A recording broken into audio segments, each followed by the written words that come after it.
अस्सलाम वालेकुम। आप लोगों ने बहुत ज्यादा रिक्वेस्ट की थी कि आप ये चूल्हा साफ करना सिखा दें, तो इसके लिए मैंने एस्टोनिश ले लिया। ये पहले लगा के रखेंगे और बाद में सफाई करेंगे। सबसे पहले आपने 15 से 20 मिनट इसको लगा के छोड़ देना, फिर अच्छे से साफ हो जाएगा। चलिए स्टार्ट करते हैं। अस्सलाम वालेकुम and welcome back to my channel. कैसे हैं आप सब? उम्मीद करती हूँ सब खैरियत से होंगे। अल्हम्दुलिल्लाह हम भी बिल्कुल ठीक हैं और फिट हैं। आज आप लोगों को चूल्हा साफ़ करने का और ओवन साफ़ करने का तरीका बताऊंगी, क्योंकि बहुत ज़्यादा रिक्वेस्ट आ रही थी कि आप भी हमें सिखा दें कैसे आप साफ़ करती हैं। तो मैं जो चीज़ यूज़ करती हूँ आपको पता है, मैं फिर वही बताती हूँ आप लोगों को। चूल्हे साफ़ करने के तो बहुत सारे तरीके हैं। हम आम तौर पर स्टील वूल जो हमारी होती है उसके साथ साफ़ कर लेते हैं, या स्पंज की मदद से भी साफ़ कर लेते हैं, तो चूल्हा साफ़ हो जाता है। लेकिन कुछ ऐसे चिकनाई वाले दाग होते हैं जो बिल्कुल साफ़ नहीं होते, स्पंज की मदद से नहीं साफ़ होते, और जाली के साथ रगड़ रगड़ के, जो हमारी स्टील वूल होती है बर्तनों वाली, रगड़ रगड़ के साफ़ करना पड़ता है। तो मैं यहाँ पे एस्टोनिश यूज़ करती हूँ। ये बाज़ार से आसानी से मिल जाता है, और ये मैं प्रमोशन नहीं कर रही, प्रमोशनल वीडियो नहीं है, क्योंकि आप लोगों को पता ही है मैं अभी प्रमोशन स्टार्ट नहीं की। कोई एक आधी होगी जो मैंने की होगी।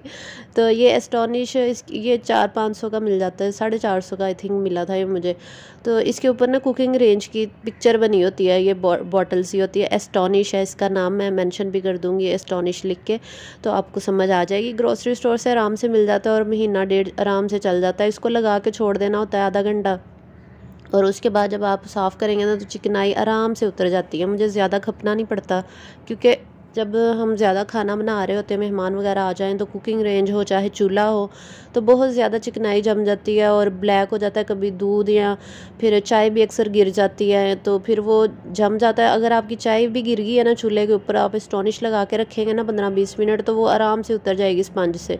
आपको वो स्टील वूल की मदद से रगड़ना नहीं पड़ेगा। लेकिन जो बहुत ज़्यादा गहरे दाग होते हैं और पुराने दाग होते हैं, उनको ये रिमूव नहीं करता। सिर्फ जो ताज़ा दाग होते हैं, मतलब 2 या 3 दिन पुराने दाग हैं और जमे हुए हैं ना, ये उनको आराम से उतार देता है। लेकिन अगर आपका सालों पुराने दाग हैं और बहुत ज़्यादा चिकनाई जमी हुई है, उतर नहीं पा रही, तो फिर उसके लिए इतना ज़्यादा यूज़फुल नहीं है। इसलिए मैं पहले ही आपको बता रही हूँ, आम रूटीन के लिए ये बहुत बेस्ट है। तो मैं इसी का ही यूज़ करती हूँ, तो इससे माशाल्लाह से आराम से सफाई हो जाती है। ज़्यादा देर आपको मेहनत नहीं करनी पड़ती, इसको लगा के बस छोड़ देना होता है। तो जो ज़्यादा गहरे दाग होते हैं, जैसे चिकनाई जम गई है, ये मेरे बर्नर जो होते हैं इनके गिर्द ब्लैक ब्लैक जम जाती होती है अक्सर, तो फिर यहाँ पे मैं स्टील वूल मार देती हूँ। तो वो आराम से, स्टील वूल से भी ज़्यादा नहीं रगड़ना पड़ता, मैं आराम आराम से मारती हूँ, तो वो माशाल्लाह से बहुत अच्छा साफ़ हो जाता है। तो मैं तो यही यूज़ करती हूँ, तो इसलिए मैंने आप लोगों को यही बता दिया, ताकि आप लोग अगर चाहें तो इसको बाय कर सकते हैं। लेकिन अगर आप लोग ये बाय नहीं कर सकते, मैं ये नहीं कह रही कि सभी लोग बाय करें, अगर ये नहीं बाय कर सकते तो मैं आपको और भी टिप्स बता देती हूँ। आपकी बहन हाजिर यहाँ पे टिप्स बताने के लिए। आपको बताइए, मैं आप लोगों को माशाल्लाह से कुछ ना कुछ बताती रहती हूँ, ताकि आप लोगों को भी फ़ायदा हो सके। फिर एक टिप ये है कि अगर आप हार्पिक यूज़ करते हैं वॉशरूम्स के लिए, मैं तो वॉशरूम्स के लिए हार्पिक ही यूज़ करती हूँ, बेस्ट रहता है। कुछ लोगों को हार्पिक यूज़ नहीं करना आता और वो कहते हैं कि ये तो फजूल है। तो इसका तरीका ये होता है कि हार्पिक को लगा के छोड़ना होता है तकरीबन आधा घंटा या 15-20 मिनट, तो फिर आप उसको वॉश करेंगे तो फिर बहुत अच्छा आपका फ्लश जो है वो साफ़ हो जाएगा। टॉयलेट हो, चाहे कमोड हो, चाहे बेसन हो, कुछ भी आप साफ़ कर सकते हैं। हार्पिक बहुत बेस्ट रहता है। इसके अलावा टब, बाल्टियाँ भी मैं हार्पिक से ही साफ़ कर लेती हूँ। जो हमारे नहाने वाले डब्बे टब होते हैं ना, वो भी हार्पिक लगा के आप उसको 15-20 मिनट छोड़ें, लेकिन अच्छी तरह लगा के आपने छोड़ना है। और बाद में आप ब्रश मारेंगे ना, जितनी भी मैल होगी वो सारी उगल जाती है और आराम से उतर जाती है। जबकि जो तेज़ाब होता है, तेज़ाब से तो एक तो हमारे हाथ ख़राब होते हैं और दूसरा आंखों में चला जाता है, और उसके साथ सफाई करनी बड़ी मुश्किल होती है, और वो वैसे चमकाता नहीं है चीज़ों को जैसे हार्पिक चमकाता है। तो ये हार्पिक की मैं प्रमोशन नहीं कर रही, ये भी आप लोगों के फ़ायदे के लिए बता रही हूँ कि मैं हार्पिक भी यूज़ करती हूँ वॉशरूम्स के लिए, और किचन के लिए ये मैं यूज़ करती हूँ एस्टोनिश। और मैं एक और आपको टिप बता देती हूँ कि अगर आप एस्टोनिश नहीं यूज़ करना चाहते तो आप ऐसा करें, आप हार्पिक ले लें। हार्पिक के अंदर थोड़ा सा आप सिरका शामिल करें, 2 चम्मच हार्पिक ले लें और 2 चम्मच ही सिरका डालना। क्वांटिटी आपने सेम लेनी है, चाहे तो 3 चम्मच ले लें सिरका और 3 चम्मच ही हार्पिक ले लें। उनको अच्छे से मिक्स कर लेना आपने ब्रश की मदद से, जो आपका पुराना, या कपड़े की मदद से आप उसको कर लें।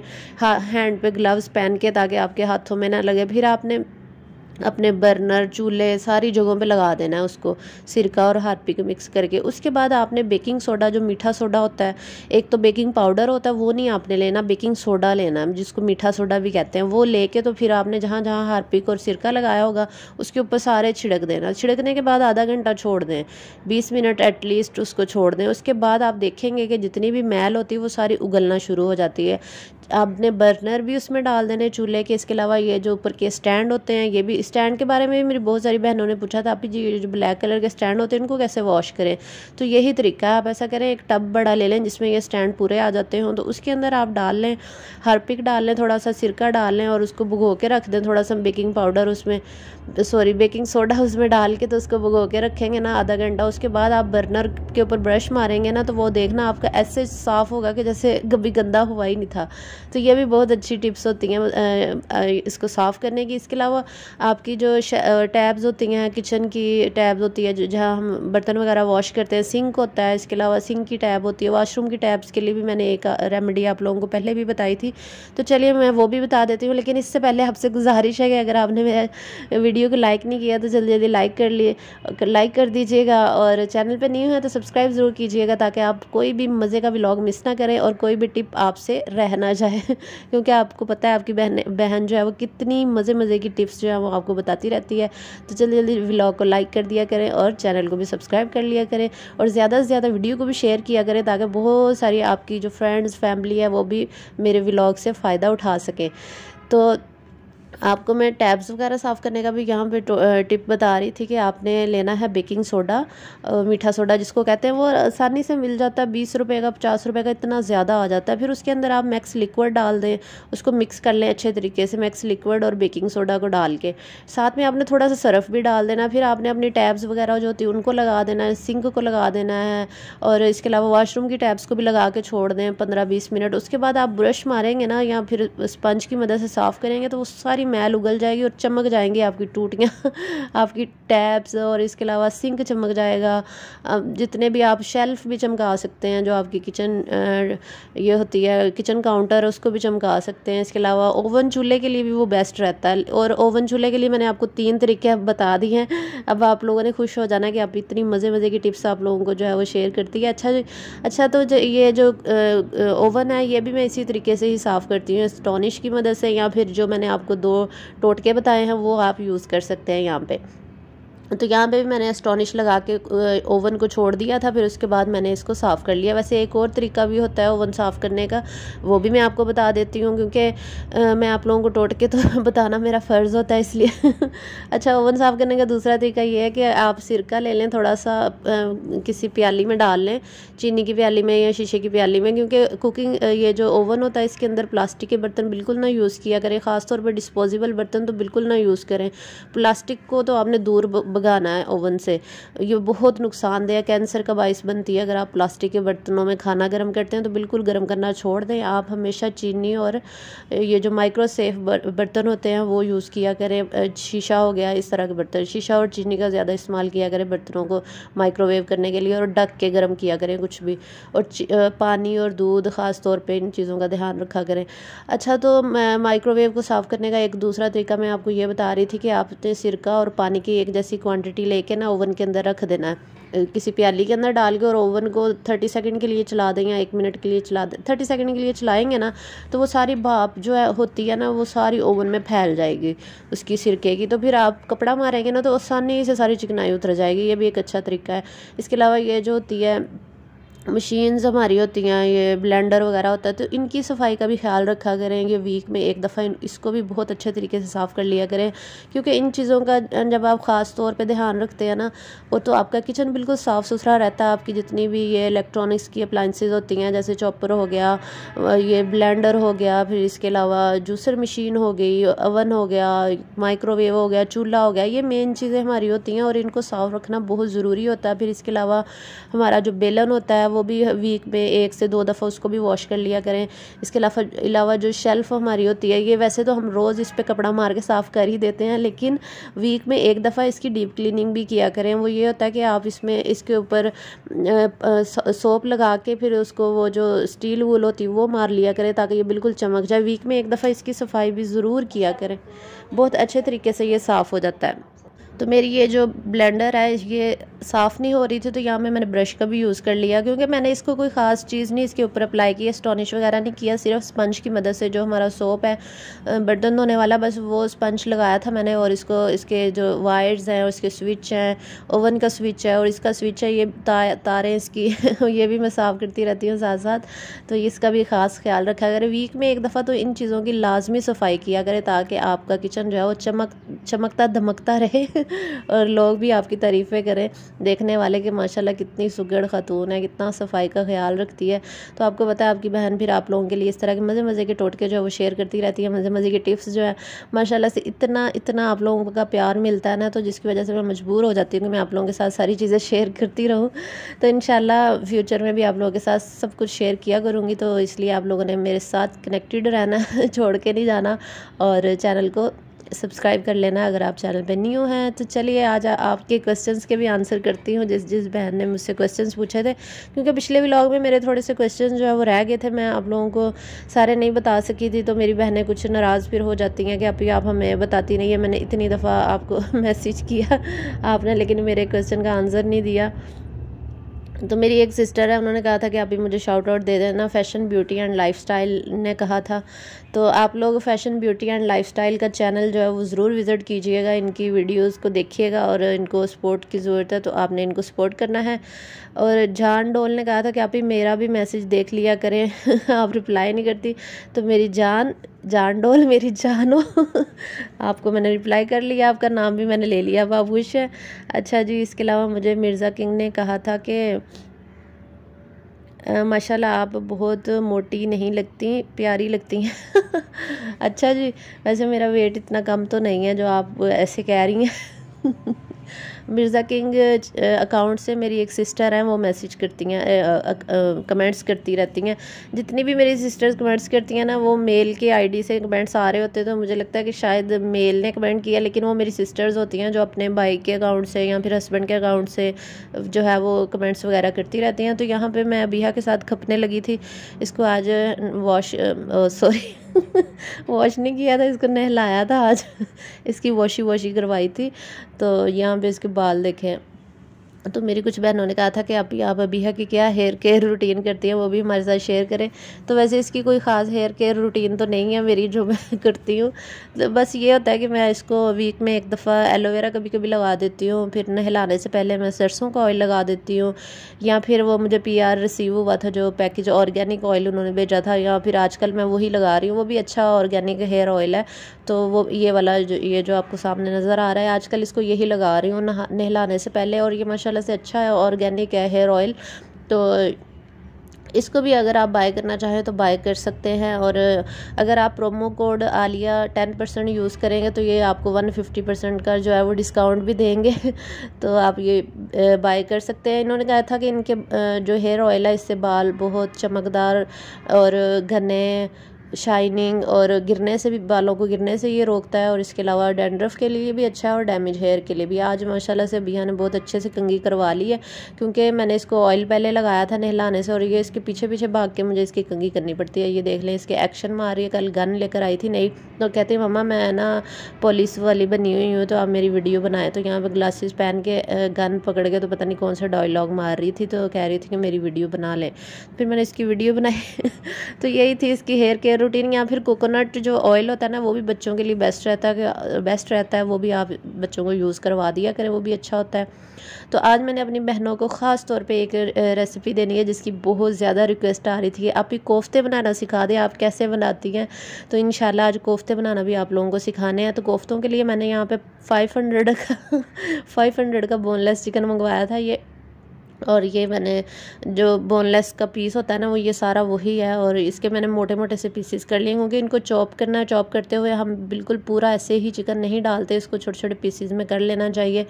और ज़्यादा बारीक बेशक ना करें, मोटे मोटे ही पीस मैंने कर लिए थे, ज़्यादा छोटे नहीं किए थे, तो क्योंकि हमने चॉपर में डाल के ही इसको चॉप कर लेना है। मेरी यहाँ पे एक और बहन बन गई है, मेमूना। एक तो पहले ही थी मेमूना अज़हर, जिसका अक्सर मैं नाम लेती रहती थी, लेकिन एक और मेमूना है। सुधा 123 से मुझे कमेंट आया था कि आप ही मेरा नाम लें और मैं मेमूना हूँ।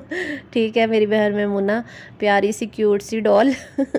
अब आप खुश है। अच्छा, मिनाहिल ने कहा था कि आप ही आपने मुझे ब्लॉक कर दिया है टिकटॉक से और आप मुझे अनब्लॉक कर दें। मेमूना सॉरी मिनाहिल, मुझे नहीं पता आपकी आईडी का कि मैंने आपको क्यों ब्लॉक किया। मैं सिर्फ उन लोगों को ब्लॉक करती हूँ जो बैड कमेंट्स कर रहे होते हैं या गाली गलौज करते हैं ना, वो मुझे बिल्कुल भी बर्दाश्त के काबिल नहीं होते वो लोग। मैं बस उनको ही ब्लॉक करती हूँ, वैसे मैं किसी को ब्लॉक नहीं करती। मुझे नहीं पता आपकी आईडी से किस तरह का कमेंट आया होगा जो मैंने ब्लॉक किया, तो आई डोंट नो। तो अगर आप ऐसा करें फिर मुझे इंस्टाग्राम पे आप अपना आईडी का लिंक भेज दें, वहाँ से मैं आपको अनब्लॉक कर दूँगी, ठीक है।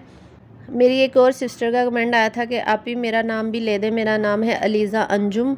ठीक है ठीक है मेरी बहन अलीज़ा अंजुम, कैसी हैं आप, क्या हाल है, फिट है। अच्छा जी, यहाँ पे मैंने चॉपर में चिकन जो है वो डाल दिया बोनलेस। अब मैं इंग्रेडिएंट्स डाल रही हूँ। इसमें नमक मैंने डाल दिया हस्बे ज़ायका 2 टीस्पून मैंने सारे जो इंग्रेडिएंट्स हैं वो मैंने 2 टीस्पून डाले हैं, क्योंकि चिकन जो है वो 1 किलो के बराबर है। 2 ही चम्मच मैंने इसमें कुटी हुई लाल मिर्च के, 2 ही चम्मच मैंने पिसी हुई लाल मिर्च के, 2 ही चम्मच नमक के, और 2 चम्मच मैंने ज़ीरा पाउडर, धनिया पाउडर, गरम मसाला पाउडर, ये सारे 2 चम्मच मैंने इसमें ऐड कर दिए हैं। क्वांटिटी आप अपने हिसाब से कम ज़्यादा कर सकते हैं। और ये गरम मसाला भी एंड पे मैंने अंदाजे से डाल दिया, और ये ख़त्म होने वाला था, सारा ही डाल दिया। 1-2 चम्मच ही थे। अच्छा जी, ये जो चिकन आपने अपने हिसाब से अगर कम या ज़्यादा लिया है तो आप उस हिसाब से इंग्रेडिएंट्स डाल दें। जो मेरी बहनें शेफ़ हैं माशाल्लाह से, बहुत अच्छी कुकिंग करती है, उनको तो अंदाज़ा हो जाता होगा कि किस तरह करना है। और जो मेरी बहनें नई जिन्होंने कुकिंग स्टार्ट की है, फिर उनको बताना पड़ता है कि इस तरह मेजरमेंट करनी है। फिर बाद में मैंने इसमें ज़्यादा सारा धनिया और हरी मिर्चें डालती थी, जो कि मेरी फेवरेट है। और साथ में मैंने अदरक लहसुन का ये पेस्ट डाल दिया था, जो कि उस दिन बच गया था। और 1 से 2 पीस ब्रेड के भी यहाँ पे डाले थे। ब्रेड डालने का मकसद ये होता है कि जो आपके कोफ्ते हैं वो फिर स्टिकी नहीं होते, वो आराम से जो बन जाते हैं, वो चिपकते नहीं हैं, तो सही रहता है। तो यहाँ पे मटेरियल थोड़ा मैंने ज़्यादा ही ऐड कर दिया था, लेकिन बस पिस गया था मुश्किल से। अच्छा जी, तो मेरी कल एक सिस्टर ने कहा था कि आपने इसमें चने क्यों नहीं ऐड किए, तो ये तो टूट जाएंगे। तो कोई बात नहीं है, ज़रूरी नहीं है इसमें आपने चने ऐड करने। मैं तो चने नहीं ऐड करती, मैं ऐसे ही बनाती हूँ और माशाल्लाह से बहुत अच्छे कोफ्ते बनते हैं। आप इसको ज़रूर ट्राई कीजिएगा, इंशाल्लाह आपको ये रेसिपी पसंद आएगी। और अगर आपके पास चॉपर नहीं है, वैसे चॉपर तो हर घर की ही ज़रूरत है। चॉपर से बहुत ज़्यादा रेसिपीज़, बहुत ज़्यादा खाने हम बना सकते हैं। ये देखिए कितना फ़ाइन चॉप हो गया, ये देखें, ये बिल्कुल भी स्टिकी नहीं है, आराम से कोफ्ते बन जाएंगे। लेकिन अगर आपको स्टिकी लग रहा है तो आप थोड़ा सा ऑयल अपने हाथों में ग्रीस करके तो बना सकते हैं, बहुत अच्छे कोफ्ते आपके बन जाएंगे। ये देखिए कितना अच्छा कोफ्ता बन गया है। तो मैंने बाद में चेक किया तो मुझे लग रहा था कि थोड़ी सी स्पाइसीज जो है ना वो थोड़े कम है। फिर मैंने थोड़ी सी 1 टीस्पून इसमें लाल मिर्च का पाउडर और 1 टीस्पून पिसी हुई लाल मिर्च और थोड़ा सा नमक बाद में फिर ऐड कर दिया था, क्योंकि मुझे कम लग रहा था। मैंने एक कोफ्ता बना के टेस्ट किया था पहले, क्योंकि ये इतने ज़्यादा मैंने बना लिए थे और मैं 1 मंथ के इकट्ठे ही फ्रीज़ कर लेती हूँ बना के, ताकि बार बार ना बनाने पड़े। ये कौन सा आसान काम है, तो एक ही दफ़ा बना के रख लेती हूँ, एक पैकेट बना के रख लेती हूँ पूरे मंथ के लिए। तो वो वैसे भी एक मंथ के लिए आप फ्रीज़ करके रख सकते हैं मीट को, कोई मसला नहीं होता, लेकिन 1 मंथ से ज़्यादा नहीं यूज़ करना चाहिए। तो अब बहुत सारी मेरी बहनें ये भी कहेंगी आप ज़्यादा देर के लिए रख लेती हैं, तो कोई मसला नहीं है मेरी प्यारी बहनों, आप 1 मंथ के लिए यूज़ कर सकते हैं। मैंने बहुत सारे लोगों से सुना है कुछ भी नहीं होता 1 मंथ के लिए। और बाद में क्योंकि आपने इसको कुक करके ही पकाना, आपने कौन सा ऐसे ही खा लेना निकाल के, तो इसको बाद में कुक हो जाना होता है, तो कोई इशू नहीं होता। तो आप 1 मंथ के लिए यूज़ कर लें। और मैं 7 से 8 कोफ्ते एक पैकेट में डाल लेती हूँ, क्योंकि हम 3 तो लोग हैं, तो 7-8 कोफ्ते हमारे लिए काफ़ी रहते हैं। तो एक टाइम का खाना हमारा जो है वो बन जाता है आराम से। तो यहाँ पे कोफ्तों में यहाँ भी तो फिर मैं अंडे डाल के बना लेती हूँ या फिर सिंपल ही मैं इनको पका लेती हूँ। तो जल्दी जल्दी वीडियो को लाइक कर दिए, जिन्होंने मेरा व्लॉग आगे कर करके देखा है ना, वो मेरी वीडियो को लाइक कर दे। और जिन्होंने फुल देखा है उनका बहुत बहुत शुक्रिया। मेरी प्यारी बहनों, आप लोग मुझे बहुत सपोर्ट कर रही हैं, मैं आप लोगों की बहुत शुक्रगुजार हूँ। तो इंशाल्लाह बहुत मज़े के व्लॉग्स जो आपकी बहन आपके लिए लेके आया करेंगी, तो व्लॉग आपने पूरा देखा करना है, ठीक है। इसके अलावा मेरी एक सिस्टर ने पूछा था, अरूज, आपने पिछली वीडियो में भी कमेंट किया था कौरमे की रेसिपी का। तो मेरी प्यारी सी बहना, मैंने आपको कहा था कि मेरे आप कुकिंग चैनल से देख लें ये रेसिपी, क्योंकि बार बार तो नहीं ना अब मेरी प्यारी मैं शेयर कर सकती। आप मेरा लिंक जो है वो कुकिंग चैनल का आप मेरी डिस्क्रिप्शन से ले लें, 4 स्टार विद आलिया लिंक मैंने दिया हुआ है। तो आप वहाँ से, मैंने पिन भी किया होता है कमेंट उसका, तो आप वहाँ जाके देख लें, आपको सारी रेसिपीज़ मिल जाएंगी इंशाल्लाह। और अरूज फातिमा के क्वेश्चन का आंसर मैंने कर दिया है। सुंबल ने पूछा था ऑटोमेटिक मशीन का, तो मैंने आपका, सुंबल, आपकी पिछली जो वीडियो उसमें मैंने आपका आंसर कर दिया था। आप मेरे पिछला व्लॉग देख लें, कंप्लीट जाके देखिएगा। फिर पता नहीं अब कहाँ पे मैंने वो बताया होगा, तो आप वहाँ से जाके देख लें। साइलेंट गर्ल ने कहा था आप भी गोलगप्पे की रेसिपी बता दें, तो इंशाल्लाह मैं रमज़ान में शेयर करूँगी। अभी थोड़ी मसरूफियात हैं, तो इंशाल्लाह जल्द शेयर करूँगी। तो फसीहुल इस्लाम ने कहा था कि वॉच टाइम का क्या मतलब है, प्लीज़ बता दें। तो वॉच टाइम का मतलब ये होता है कि आप जो यूट्यूब पे काम कर रहे होते हैं, चैनल आपका मोनेटाइज हो जाता है, तो फिर आपको कुछ ना कुछ अर्निंग स्टार्ट हो जाती है। तो जब वॉच टाइम पूरा होता है फिर ही ऐसा होता है कि चैनल मोनेटाइज होता है। तो अभी मेरा वॉच टाइम कंप्लीट नहीं हुआ, तो इसलिए आप लोगों को कहती रहती हूँ कि मेरा वॉच टाइम पूरा करा दें, जो कि यूट्यूब का एक बेसिक क्राइटेरिया होता है। 4000 वॉच टाइम, 4000 घंटे, 4000 घंटों का वॉच टाइम होना चाहिए, फिर आपका चैनल जो मोनेटाइज कर दिया जाता है, यानी कि थोड़ी बहुत अर्निंग फिर शुरू हो जाती है। इतनी ज़्यादा नहीं होती है, थोड़ी बहुत ही होती है स्टार्ट में, बाद में होती है ज़्यादा। फिर अगर वॉच टाइम जल्द पूरा हो जाए तो फिर आप अर्निंग कर सकते हैं यूट्यूब से भी।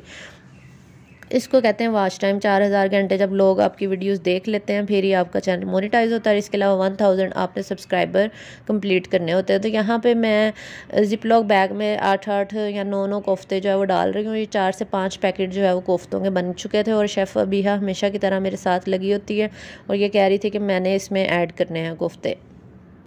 तो कल मैं अपना व्लॉग जब अपलोड नहीं कर सकी थी, तो मेमूना पूछ रही थी कि आपने व्लॉग अपलोड नहीं किया, मैं वेट करती रही हूँ। शुक्रिया बहुत बहुत, आप इतना पसंद करती हैं मेरे व्लॉग्स। तो कल मैं थोड़ी मसरूफ़ थी, मैं बाज़ार गई हुई थी अपनी भाभी के साथ, तो इस वजह से व्लॉग अपलोड नहीं कर सकी। हुरैन फातिमा ने कहा कि मेरी तबीयत ख़राब होने की वजह से आपके व्लॉग नहीं देख पाई थी, तो मेरी बेटी टिकटॉक पर आपकी वीडियोज़ देख कर मुझे बताती रही कि मामा बिया की मामा ने आज ये बनाया, आज वो बनाया। हम भी बनाएंगे। जी बहुत बहुत शुक्रिया हुरैन फातिमा, आप इतने अच्छे अच्छे कमेंट्स करते हैं ना, मुझे बहुत खुशी होती है आप लोगों के कमेंट्स की। तो यहाँ पे जो कोफ्ते हैं वो कंप्लीट हो गए हैं तकरीबन। यहाँ पे डाल रही हूँ उसके अंदर, पैकेट्स के अंदर। तो आप लोगों के अगर कुछ कमेंट्स रह जाते हों तो प्लीज़ मेरी प्यारी बहनों, आप लोग माइंड मत कीजिएगा। आप अपना ना दोबारा कमेंट्स कर दिया करें मेरे नए व्लॉग में, क्योंकि पिछले व्लॉग में हो सकता है वो किसी वजह से आपका कमेंट जो स्पैम हो गया हो, या मुझे मिला ना हो, बहुत सारी रीज़न्स होती हैं। कुछ आप लोगों के कमेंट्स जो स्पैम भी हो जाते हैं, उसकी रीज़न ये होती है कि अगर आप वीडियो देखे बगैर कमेंट्स कर देते हैं ना, तो वो आपके जो कमेंट्स होते हैं ना वो स्पैम कर दिए जाते हैं, वो मेरे तक नहीं पहुंचते।